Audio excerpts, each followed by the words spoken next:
Muy buenas tardes. Vamos a comentar hoy la secuencia de lo que hace un par de semanas ya filmamos acerca de las ideas generales de la metodología de la investigación, que decíamos en ese entonces que se dirigía tanto a principiantes como a no principiantes, porque justamente en esta ocasión mencionamos cuáles eran los elementos generales que podían constituir una metodología y una investigación.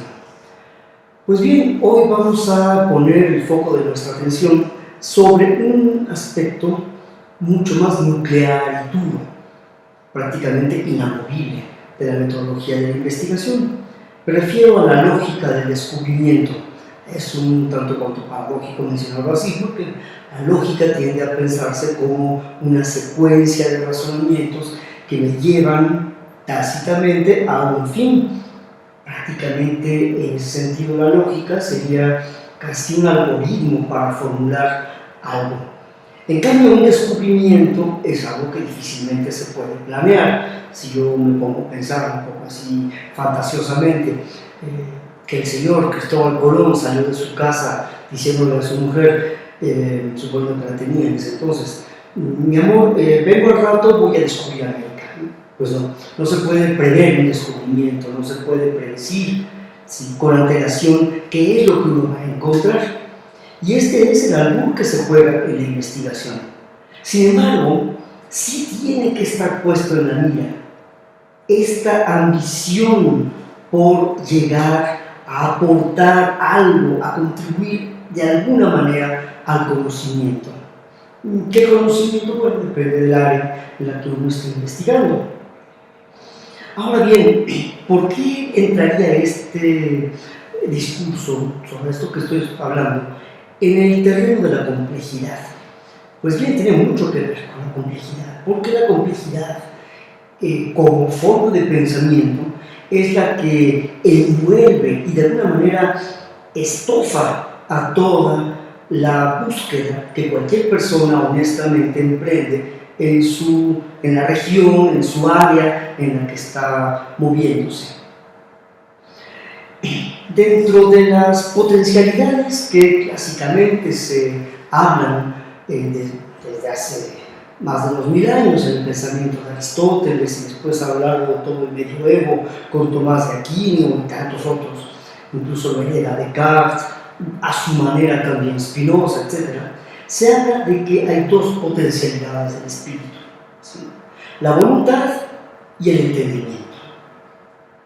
La voluntad es esto que tiene que ver con lo que yo quiero, ¿sí? Con lo que yo deseo, aquello que yo ambiciono.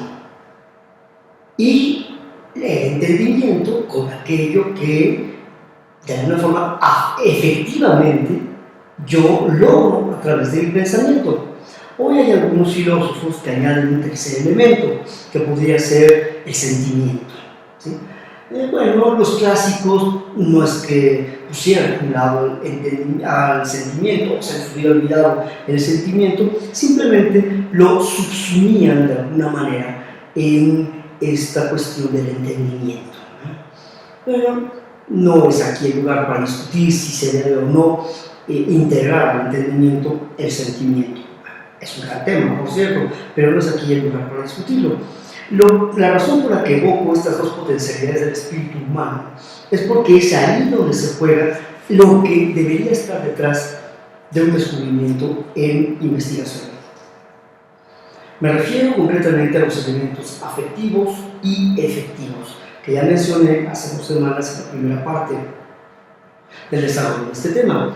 Sin embargo, ahora, estos aspectos afectivos y efectivos en la investigación deben orientarse para contribuir al conocimiento, para descubrir algo, deben integrarse a las reglas y a todos los pasos que constituyen a una investigación. Es lo que don Santiago Ramón y Cajal llamaba los tónicos de la voluntad, en términos muy genéricos. Por supuesto, no tiene sentido hablar de todo esto si no tenemos antes claro qué es esto de un método. Pues bien, el método se refiere a toda esta serie, no solo de pasos, ya lo mencionamos antes, sino sobre todo de actitudes ante aquello que se investiga. El método me debe incluir a mí. Cuando nosotros formulamos conceptos acerca de las cosas, en realidad hablamos más de los conceptos de las cosas que de las cosas en sí. Lo más impresionante no es el solo actuar o el solo saber que se actúa, sino sobre todo el saber que se sabe que se actúa. Esto es realmente algo sorprendente, porque de esta última parte surge una de las preguntas capitales para entender lo que es un descubrimiento. ¿Cómo diantres puedo yo saber que sé que actúo? Y el pensamiento es una forma de acción. Pues bien, el método de la investigación debe tomar eso en consideración. De ahí que, de entrada, las reglas abstractas de la investigación suelen ser bastante infecundas. Si no se anclan en alguna manera, en una forma de praxis, un poco más adelante voy a detenerme en este aspecto tan importante, pero mientras no haya alguna lanzadera desde las reglas abstractas hacia la experiencia, hacia la práctica, difícilmente van a poder constituir un armazón válido para poder fungir como un receptáculo a un descubrimiento, algo nuevo, algo original. Bueno, pues si esto está claro, entonces tendremos que ver que para comenzar hay que hacer una serie de cosas. Voy a mencionar rápidamente cuáles son estos elementos que vamos a necesitar. Tenemos de entrada que reconocer. Una persona que investiga tiene que empezar por reconocer que constantemente, y esta es una cuestión que nunca termina, debe ilustrar a su inteligencia. Aquí por ilustrar me estoy refiriendo a esto que era tan común en los filósofos del siglo XVIII, sobre todo en Francia, ¿sí? La ilustración francesa. Por ilustrar se entiende refinar, dejar mejor acabado, más redondeado. Por eso digo, es un proceso que nunca acaba. Nunca acabaremos de quitarle todas las rebadas y todos los rebordes a nuestro pensamiento. Siempre habrá partes de nuestros pensamientos y de nuestras ideas que resultarán burdas, que resultarán ineficaces e inadaptadas a nuestro objeto de estudio. Muy bien, pero sí lo que podemos hacer es irlo cada vez acercando más y más y más a ese fin. Pues bien, de ahí que sea necesario reconocer lo inevitable de la ilustración de la inteligencia, porque es a través de eso que se empieza a tonificar la voluntad. La investigación tiene cierto parecido con esta enfermedad de los que sufren de alcoholismo crónico, que es la hidropesía. El hidrópico es un personaje que siempre tiene sed, y cuanto más bebe, más sed tiene. Bueno, en la investigación sucede algo similar. Un verdadero investigador, aunque descubra cosas, momentáneamente puede sentir la satisfacción, eso desde luego, pero no va a bastar con eso. Tiene que seguir buscando, necesita seguir buscando, y mientras más encuentra, más necesita buscar. Cada vez son más preguntas. El ritmo de producción de preguntas debe ser mucho más alto que el ritmo de producción de respuestas, siempre transitorias, además. Sí. Entonces, estos dos elementos están jugando, reforzándose mutuamente. La necesidad de ilustrar la inteligencia y la necesidad de tonificar a la voluntad. ¿Sí? Lo que mencionaba hace un minuto, lo afectivo y lo efectivo. Yo puedo querer ser médico, pero si me da asco ver sangre, pues estoy frito. ¿Sí? Yo puedo ser muy bueno para reparar motores de coches, pero ser totalmente incapaz de estudiar un libro de mecánica automotriz. Muy bien, está bien, pero no puedo aspirar a ser un ingeniero. mecánico automotriz, no. Entonces, aquí es muy importante que ambos elementos se compaginen, se complementen en su oposición. Lo afectivo, que es lo que yo quiero, y lo efectivo, que es lo que yo puedo. Pues bien, el segundo aspecto de todo esta antesala preparatoria para el descubrimiento, de ahí donde está este aspecto que mencionaba paradójico de la lógica del descubrimiento, hay que tener la precaución de evitar al menos 4 escollos. Yo aquí menciono 4, desde luego debe haber muchos más, ¿no? Pero me parecen los más inmediatamente claros. Primero, hay que tener mucho cuidado con portar un exceso de admiración hacia alguna forma de pensamiento, hacia un pensador concreto, a una ideología, etc. Todos tendemos a imitar. Bueno, de hecho así es como aprendimos a hablar. Nosotros hablamos el idioma que hablamos porque cuando empezamos a emitir nuestras primeras palabras, en realidad lo que hacíamos era imitar lo que desde hace muchos meses veníamos escuchando a nuestro alrededor. Ok, eso está bien. Y todos vamos imitando y nos vamos inspirando de modelos. Eso es inevitable. Todos lo vamos haciendo así. Pero hay que tener sumo cuidado con portar un exceso de admiración a una persona cualquiera. ¿Por qué? Porque cualquier ser humano tiene límites, tiene errores, tiene defectos. No nos escapamos de nadie, ¿sí? Y yo lo que más. Entonces, por eso es tan importante sí reconocer que uno tiene modelos. Está bien, es importante reconocerlos porque yo sé que entonces eso me da ciertos sesgos, incluso a veces prejuicios en mi manera de ver las cosas. Mientras yo lo sepa y esté consciente de ello, no es demasiado grave.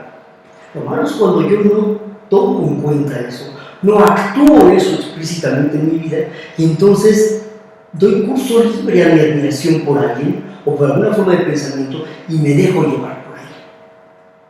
Porque en ese momento ya me vuelvo incapaz de descubrir nada. En la Edad Media se escribieron textos admirables, no voy a mencionar nombres aquí, pero muchos, en los que se discutía acerca de cuál era la diferencia entre la herejía y la ortodoxia. La herejía, la palabra herejía viene de aireses en griego, que significa desviación.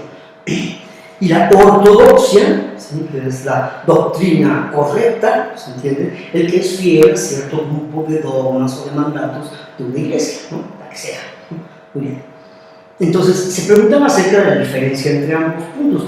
De entrada uno podría pensar, ay, pues no hay problema, son exactamente opuestos, ¿no? Pues no. En realidad son muy parecidas, la herejía y la ortodoxia. ¿De qué depende lo que es la herejía y lo que es la ortodoxia? Bueno, pues casi siempre, irremisiblemente, tiene que ver con el sentido del poder que un grupo reducido de personas sustenta. Ese tipo de personas deciden, de alguna forma, quiénes son los que son ortodoxos y quiénes son los que son herejes. Prácticamente siempre los herejes van a ser personas marginalizadas, excluidas de alguna manera del rebaño, ¿sí? Y ya extendiendo más el concepto a nuestros días, ya dejando un margen todo el pensamiento y la organización medievales, esto sigue siendo cierto. Cualquier persona que se salga, que se desvíe del camino preestablecido, va a ser inevitablemente un hereje. Y esto viene a colación porque estamos hablando de la lógica del descubrimiento. ¿Cómo puedo yo descubrir algo si lo único que veo son mis pies salir caminando? No, yo tengo que levantar la cabeza y ver a los lados, ver afuera del camino para descubrir algo. Por lo tanto, una persona que en investigación descubre algo y lo reconoce como tal, prácticamente siempre tendrá que ser un hereje. No puede contribuir al conocimiento una persona que se dedica maquinalmente a repetir lo que todos dicen. Pues eso, será un perico más de los tantos que hay, pero no podrá contribuir con nada nuevo. para ser realmente una persona que contribuye con algo nuevo, tendrá que salirse. Como voy a decir más adelante, tiene que tener cierto gusto por lo nuevo, por lo original. Claro, hay límites a esto, desde luego. Si yo solo tengo el gusto por lo nuevo, por tener el gusto por lo nuevo, bueno, pues entonces me convierto en una especie de grafitero de la ciencia o de la investigación y nada más me dedico a echar a perder fachadas. En cambio, si yo hago el graffiti, pero con estudios, con ideas de perspectiva, con temática, con un sentido del mensaje y demás, bueno, pues mi graffiti se puede convertir en una obra de arte. Es exactamente lo mismo que sucede en la investigación. Por eso la admiración excesiva por algo o por alguien es un obstáculo que se tiene que evitar. Algo parecido a esto es el afán por agotar un tema. Uno puede tener la impresión, cuando está haciendo investigación, que va a aclarar las cosas que otros no han logrado aclarar. Esto es normal que uno tenga este sentimiento. Pero si uno cree que con ello ya va a agotar y va a dejar de una vez por todas claro todo el asunto del tema que se está investigando, bueno, pues o el tema es muy pequeñito, prácticamente intrascendente, o entonces es un acto de soberbia. El pensar que yo voy a llegar y aclarar a todos los que antes de mí, por tontitos, no lograron decir lo correcto. Bueno, pues eso puede ser que llegue a pasar, pero solamente se lo pueden permitir los grandes y excepcionales genios de la historia, y generalmente ni ellos proceden de esa forma. Entonces, yo creo que conviene ser más bien consciente de la estatura que realmente tiene uno, y entonces decir, bueno, yo voy a contribuir al tema, voy a aclarar algún aspecto, pero todavía queda mucho por investigar. El tercer gran escollo es el exceso de devoción por la ciencia práctica. Decía hace unos minutos que el pensamiento es una forma de praxis. Yo estoy pensando, estoy actuando de alguna forma. Vamos, quien quiera que se dedique a la investigación, va a entender lo que yo estoy diciendo. No se cansa por pensar. No se puede pensar como, no sé, como si fuera una máquina de un organillero, ¿no? Que le está dando aquí vuelta a la manivela y ya automáticamente todo va como solito de sí, ¿no? El pensar ya es una forma de práctica, pero el estar condicionando la investigación a cuáles van a ser sus potenciales aplicaciones, eso es también un gran escollo, porque yo no puedo saber de antemano, en general, a menos que mi investigación sea estrictamente tecnológica, y aún en ese caso, yo no dejaría de lado, no han sido pocos los ingenieros, digamos, todas las personas que se dedican a la práctica, que han descubierto grandes principios teóricos. Sí se ha llegado a pasar ese tipo de cosas. Pero en general, a mí me parece que no se puede condicionar de antemano. Ese es un gran peligro. Y por último, el cuarto, que me parece el último gran escollo, es, yo espero que nadie se ofenda con ello, ¿verdad? Pero es el reconocimiento de los bordes, de los límites personales. Me refiero a la deficiencia intelectual.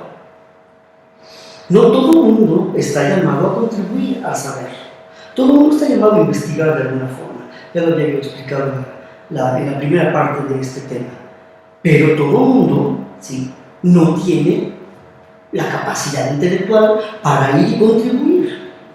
Sí, incluso ha habido gente con gran capacidad intelectual y que lo ha probado de muchas maneras, que no ha descubierto prácticamente nada nuevo. Entonces, hay que ser consciente de quién es uno mismo. Entonces, yo diría que en cierto aspecto es muy importante para evitar este escollo el conocerse a sí mismo, hasta donde sea posible. Y esto es algo que también nunca acaba y que nunca debe acabarse de investigar en lo personal. ¿Qué soy yo? ¿Quién soy yo? ¿Dónde acabo? ¿Hasta aquí puedo? Yo ya no puedo más. Bueno, pues hasta ahí llega. Ese es mi límite. Entonces, estos cuatro escollos, los repito para resumir las ideas: la admiración excesiva, el agotamiento de una cuestión, la devoción desmedida por una ciencia práctica y la deficiencia intelectual. Me parecen los cuatro escollos más importantes. Repito, no son los únicos. Y como contrapartida a esto, habría que hablar de 4 cualidades necesarias para hacer una contribución al saber. La primera cualidad, y la más urgente siempre, es cierta independencia de juicio. Aclaro, cierta independencia, no una absoluta independencia de juicio. Pues no, porque una persona que no tiene nada que ver con los demás, que nunca habla de su investigación con nadie, difícilmente podrá saber si lo que está haciendo es válido o no, tiene alguna importancia o no, ¿sí?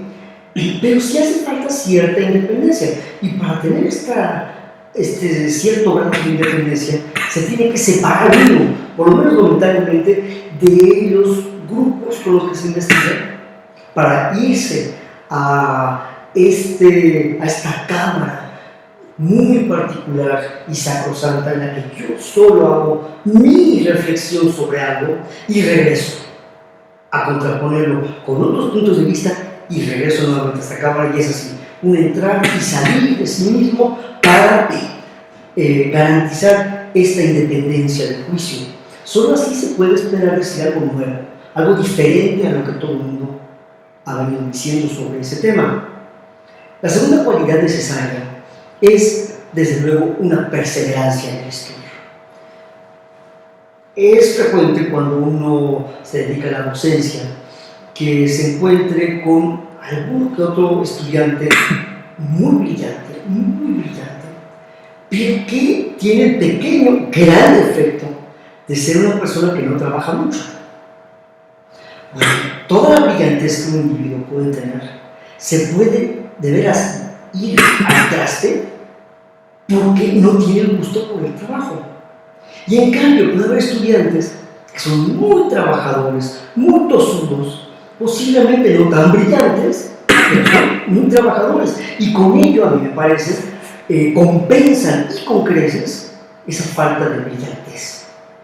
Entonces siempre será una cualidad hasta cierto punto preferible la perseverancia en el estudio sobre la genialidad. Ahora, ¿qué puedo decir yo? Si ambas cualidades se dan en el mismo individuo, entonces es maravilloso. Una persona genial y muy trabajadora. Bueno, ahí tenemos como ejemplo a Wolfgang Amadeus Mozart, un hombre que se murió de 35 años de edad y dejó más de 800 obras. Es un portento, es un milagro en la historia. Eso, bueno, porque trabajaba una barbaridad, dormía nada más 3 o 4 horas, no paraba de escribir prácticamente todo el día. Bueno, pues solo así hizo la obra monumental que hizo. La perseverancia es muy importante. La tercera cualidad necesaria para poder contribuir a un saber es cierta pasión por la gloria. Yo diría, en ese sentido, esta ambición de la que ya hablé en la primera parte. Es este deseo, este amor propio bien entendido, por el cual yo quiero crecer. Y quiero que se me aprecie, pero por mis contribuciones, no por mi apellido o por mi aspecto físico, qué sé yo. Bueno, hay ciertos medios en los que sí puedo contar mucho, pero estamos aquí hablando de medio intelectual. Y el medio intelectual, sinceramente, esa es mi opinión muy personal, el apellido y el aspecto físico no deberían contar nada. Punto. Aquí lo único que debería contar es qué tan capaz soy yo de contribuir y de decir algo realmente ponderable en un área de conocimiento. Entonces sí, en ese aspecto sí es válida la pasión por la gloria. Sí quiero darme a notar, pero darme a notar con mis contribuciones. Sí. Aquí es útil, es muy recomendable, yo creo, para todo el mundo, periódicamente estar leyendo obras de historia sobre el área de conocimiento de uno, quiénes han contribuido, qué han dicho y demás, ¿no? Y uno se va construyendo sus propios ídolos de alguna forma. Bueno, yo ya con el kilometraje que tengo, ya tengo una lista bastante nutrida de gente que admiro y que me resultan ejemplos y, diría, paradigmáticos en mi pensamiento. La cuarta cualidad necesaria para contribuir al saber es un gusto por la originalidad científica.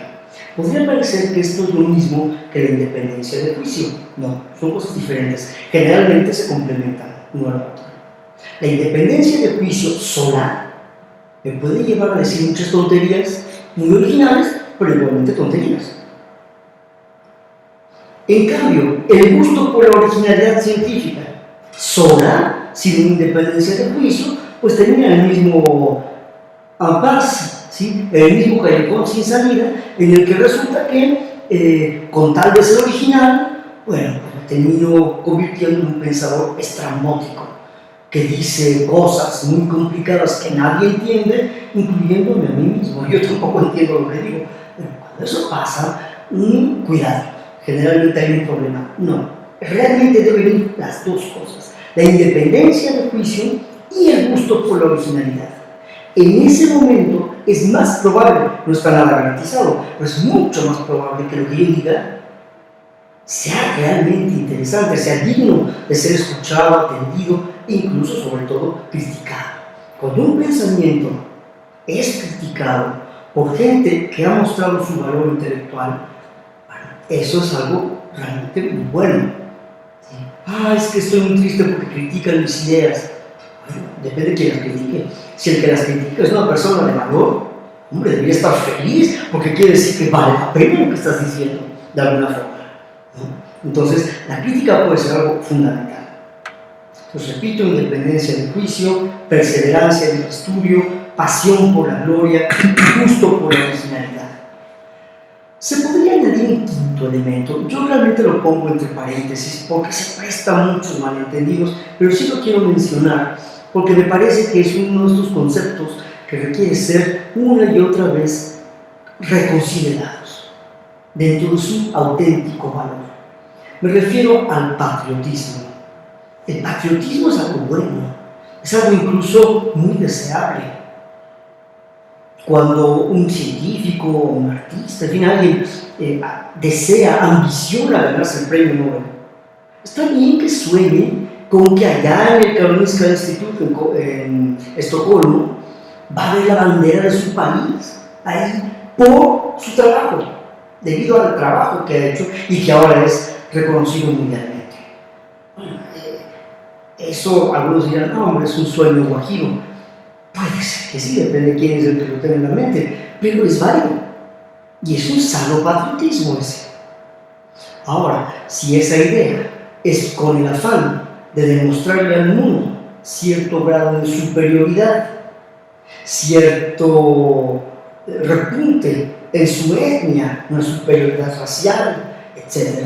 Bueno, pues eso, para empezar, yo no lo llamaría patriotismo, me parece algo digno de patanes que no merece mucho la pena de ser tomado en cuenta.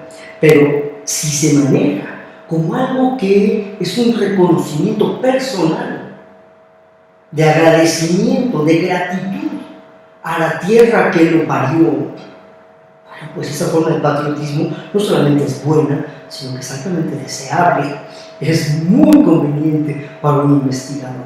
Pero lo pongo en paréntesis porque no son raros los personajes que son medianamente apátridas y sin embargo han hecho grandes contribuciones al mundo. Yo pienso, por ejemplo, en Albert Einstein, un hombre que tuvo 5 nacionalidades en su vida: alemana, austriaca, suiza, de Israel y de Estados Unidos. Creo que de esas 5 nacionalidades, porque lo dijo varias veces en sus conferencias y cartas, la única que realmente apreciaba era la nacionalidad suiza porque le había costado mucho trabajo y dinero conseguirla. Pero nada más por eso. Pero, y no podemos negar las contribuciones numerosísimas que Einstein le dio a la física y a la matemática. ¿Sí? Por eso le pongo paréntesis a la palabra patriotismo.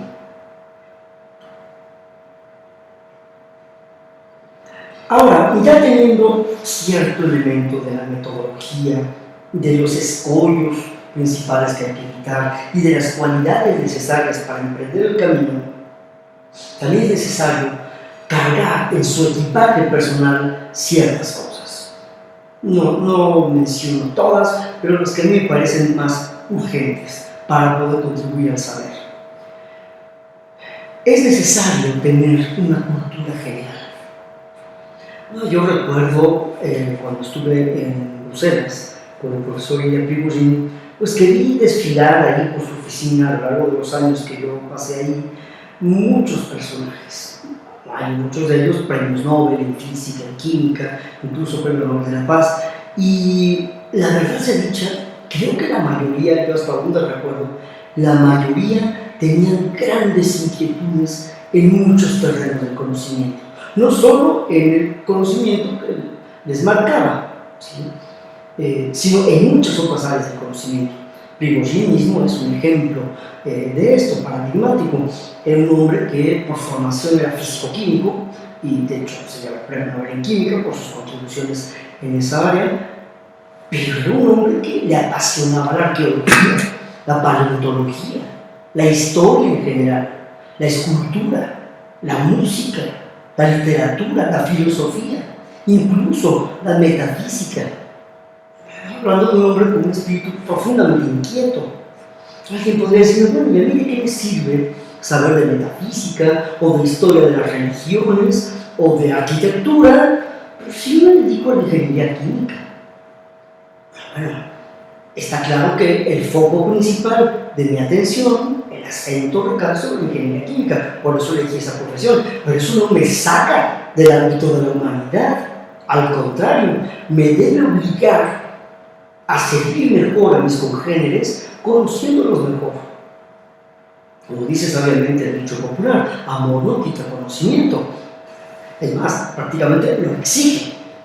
Se ama mejor cuanto mejor se conoce aquello que es el objeto de su amor. Entonces, la cultura general es fundamental.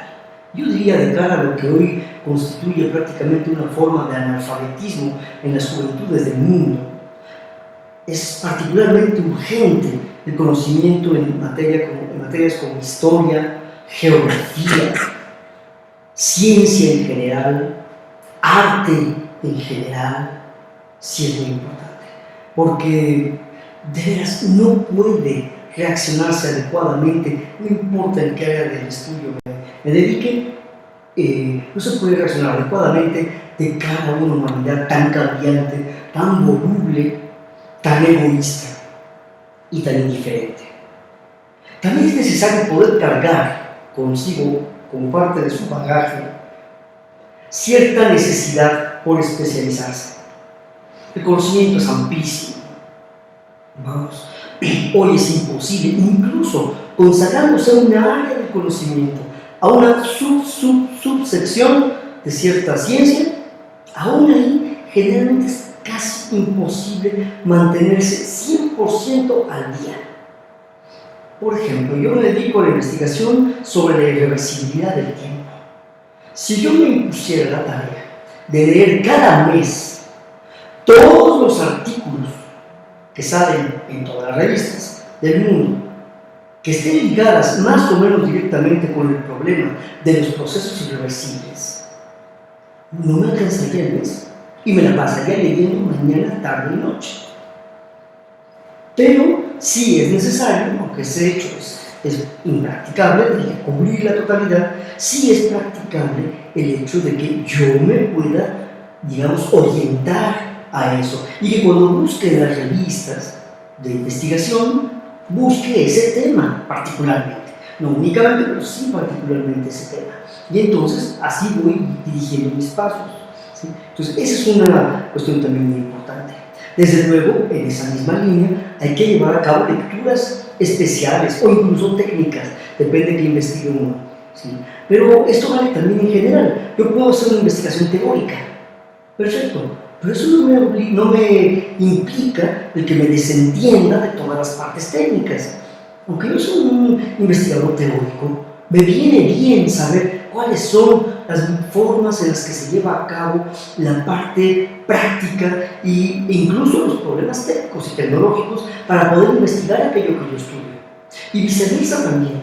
Si yo me dedico a la técnica de la investigación aplicada, perfecto, pero entonces también debería yo de vez en cuando echar un vistazo a los modelos teóricos y a todo aquello que se dice acerca de mi práctica.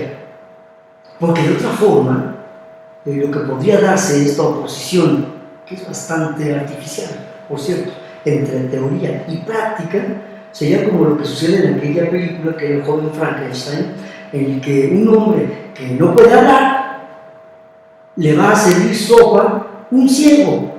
Imagínense un ciego sirviéndole sopa a un mudo. Bueno, pues perfecto, siempre le vacía el cucharón de sopa en los pantalones.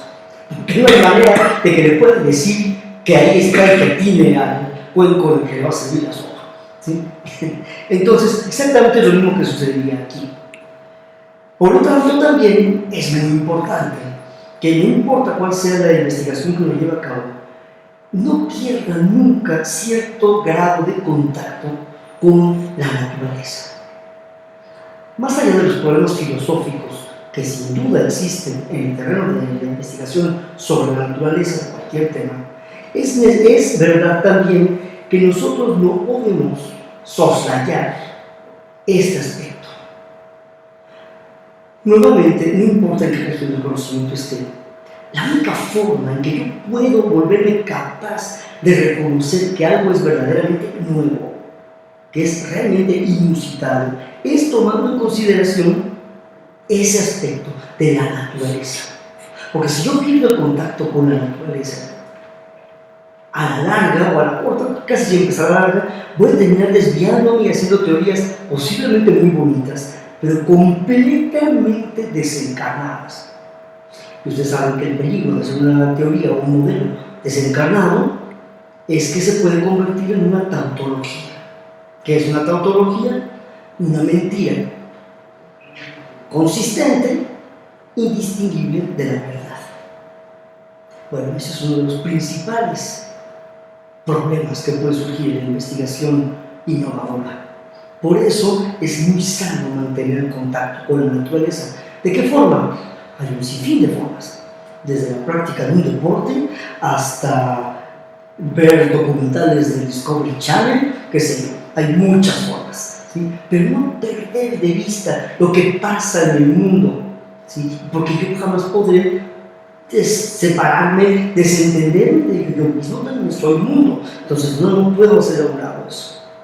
Desde luego también implica esto cierta intencionalidad en la búsqueda del hecho nuevo. Puede pasar que el hecho nuevo se me imponga, y si yo estaba preparado, lo ubico, lo reparo en ello y entonces lo atrapo. Muy bien, pero eso es un poco arriesgado porque puede pasar que me pase de largo y yo no lo vi, o cuando lo vi era demasiado tarde. Por eso es importante que dentro de la intencionalidad se dé este afán de buscar algo, y no por momentos o ratos, no, constantemente.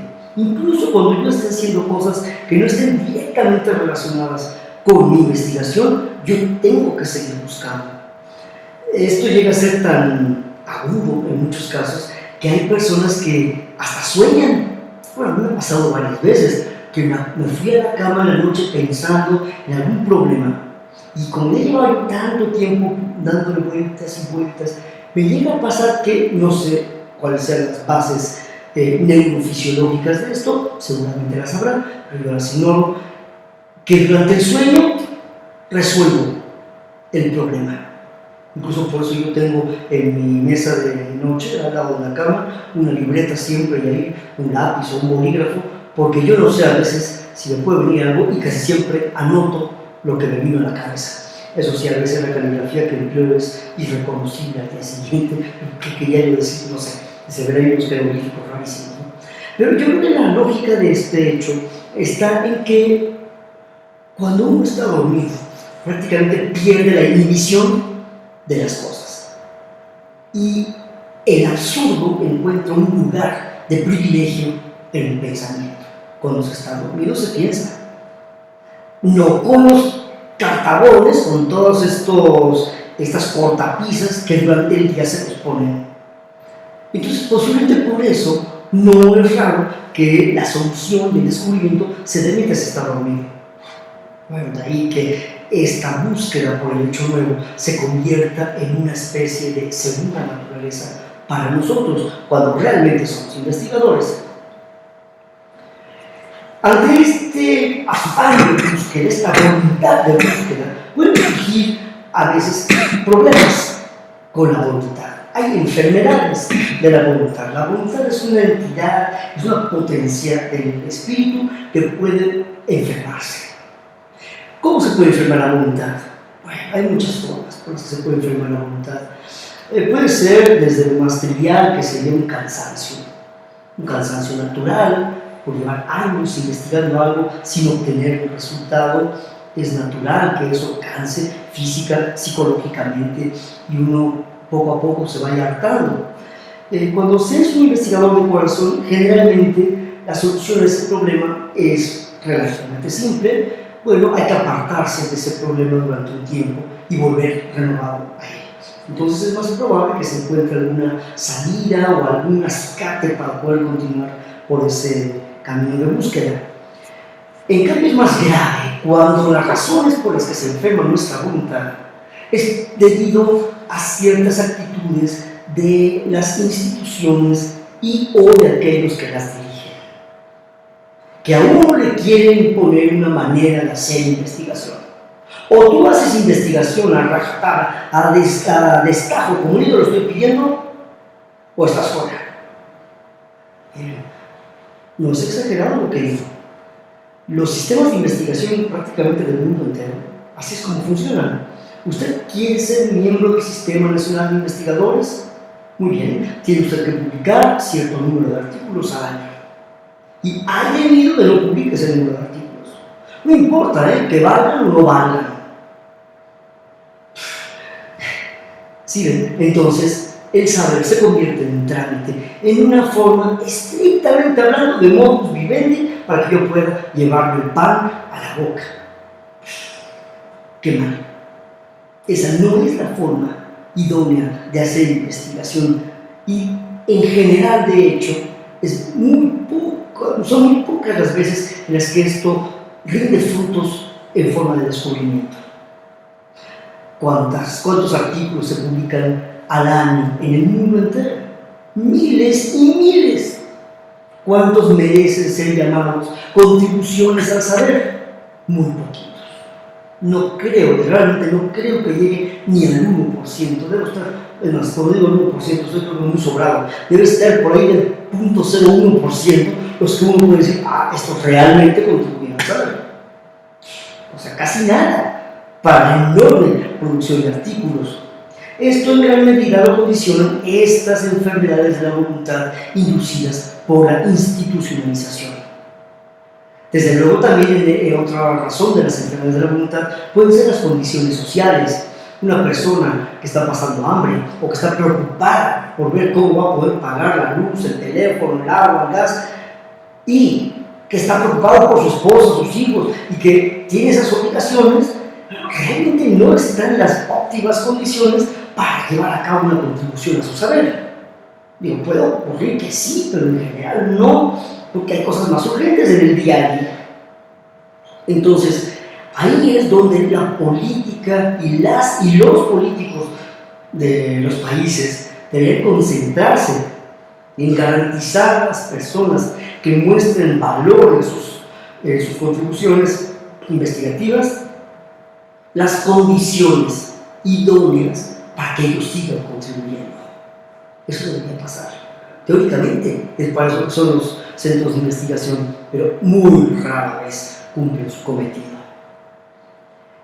Entonces, ya para ir concluyendo este asunto, diríamos que en una investigación, y en general me refiero a la investigación toda, tendríamos que pensar en esta dicotomía que ya mencioné a lo largo de esta intervención mía. Me refiero a la frontera que existe, y no siempre está claro que existe, entre la teoría y la práctica. La teoría y la praxis. Nuevamente remonto a la Edad Media, porque ahí se da un fenómeno interesantísimo. De hecho, un filósofo ruso, Nikolai Berdyaev, que escribió una obra muy interesante que recomiendo a todo el mundo que la lea, se llama El sentido de la historia. En esta obra, Berdyaev, y creo que lo hace en otras obras también, pero esta es posiblemente la que más claramente lo enuncia, dice, es un pensador del siglo XX, que la humanidad está ingresando poco a poco en una nueva Edad Media. y aclara que cuando habla de una nueva edad media se está refiriendo a un simplismo en el pensamiento. Esta idea puede ser un poco criticable, porque el pensamiento medieval no forzosamente era simple. Pero, tomando en cuenta las razones por las que él dice esto, entonces sí se puede entender lo siguiente: el simplismo en el pensamiento. No sé, pensemos por ejemplo en aquellos políticos del mundo que hablan del eje del bien y el eje del mal. Evidentemente, sale sobrando que aclare que cuando hablo del eje del bien, se entiende todos aquellos que coinciden conmigo, y el eje del mal, todos los que no están conmigo. ¿Sí? Esta forma espantosamente simplista de ver al ser humano, pues nos deja prácticamente a todos fuera, y particularmente a todos los que pensamos, que tenemos cierto ojo crítico acerca del quehacer político, científico, artístico en el mundo entero. Bueno, pues en esa Edad Media se hablaba frecuentemente, y este es el término que se empleaba, los simples. ¿Quiénes son los simples? Es el pueblo llano, es el pueblo que no está en las universidades, que generalmente no tiene ni siquiera una profesión. Es más, para recorrer todos los terrenos. Es un agricultor que no es dueño de ningún terreno. Es un taxista que no es dueño del coche que conduce, etc. Esos son los simples. Aclaro, simple no es sinónimo de sencillo, trivial, no es sinónimo de trivial. De hecho, los simples tienen algo que no tenemos la mayoría de los que nos dedicamos al estudio, que tenemos doctorados y quién sabe cuánto tiempo. Tienen el don de la intuición de lo individual. En las universidades y en el medio académico, en la investigación, por lo tanto, generalmente nos la pasamos buscando principios de validez universal. Pues bien, la validez universal de un principio es un hecho metafísico. Y realmente nunca hemos logrado, nunca, ni en la física, ni en ningún ámbito del conocimiento, formular leyes verdaderas y absolutamente universales. Después de más o menos tiempo tenemos que regresar y revisar si eso que llamamos una ley universal es realmente una ley universal o no. ¿Por qué nos cuesta mucho hacer esto? Porque no tenemos fácilmente esta intuición de lo individual, que en cambio el simple sí tiene y de manera muy clara. ¿Por qué? Porque ese personaje simple es en realidad un hombre, una mujer que vive en la praxis, en el día a día. ¿Qué voy a comer hoy? ¿Con qué me voy a vestir mañana? Etcétera. Es esa parte pragmática que frecuentemente se nos olvida a los que hacemos investigación. Por eso mencionaba hace un rato que no deberíamos perder de vista esta parte de cierta devoción por una ciencia práctica, cierta, pero no absoluta, ¿sí?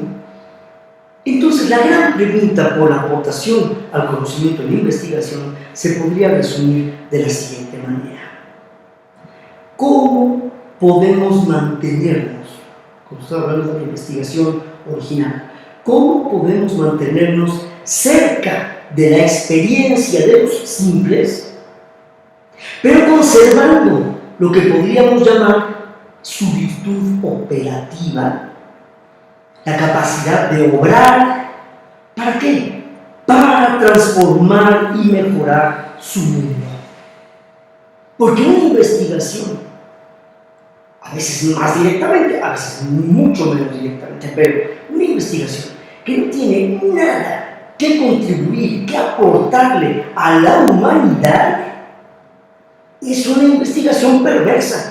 Es una investigación que no se fundamenta, que no encuentra una razón de ser en el horizonte estrictamente humano. Por lo tanto, esta frontera entre la praxis y la teoría, que es bastante tenue, que se desdibuja cuando uno se acerca a ella, es ahí donde está el carácter complejo de la investigación. Entonces, dijéramos, en resumen a todo esto, que el antídoto a un retorno absurdo y estupidizante a la forma medieval del pensamiento, en la parte más oscura, hay que declarar que el minuevo tuvo partes muy brillantes, pero quitando eso, también hubo grandes oscuridades, como las hay hoy en día, es teniendo en cuenta esta contribución que se hace mutuamente la teoría y la práctica. Pues bien, es el terreno en el que se mueve la contribución al conocimiento. Una persona que no se para cuando hace su investigación difícilmente podrá descubrir algo y por lo tanto le resultará imposible contribuir de alguna manera al saber general que le interesa.